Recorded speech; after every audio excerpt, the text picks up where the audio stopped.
السلام علیکم ورحمۃ اللہ وبرکاتہ۔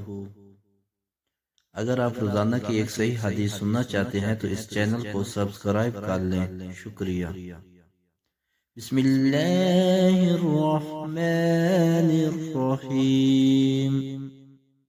آقا کی ذات پر محبت سے درود پڑھ لیں۔ الصلاۃ والسلام علیک یا رسول اللہ وعلی آلک واصحابک یا حبیب اللہ۔ انس رضی اللہ عنہ کہتے ہیں کہ ایک لڑکی زیور پہنے ہوئے کہیں جانے کے لیے نکلی۔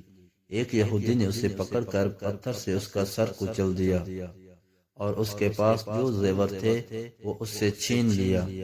پھر وہ لڑکی ایسی حالت میں پائی گئی کہ اس میں کچھ جان باقی تھی، چنانچہ اسے نبی اکرم صلی اللہ علیہ وسلم کے پاس لایا گیا۔ آپ نے اس سے پوچھا، تمہیں کس نے مارا ہے؟ فلاں نے۔ اس نے سر سے اشارہ کیا، نہیں۔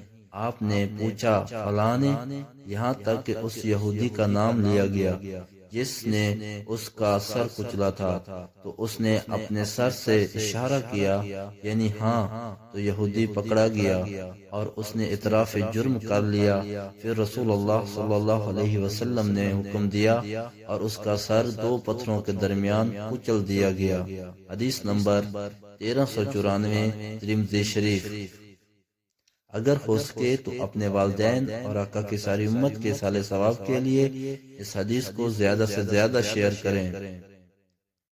جزاک اللہ خیرہ۔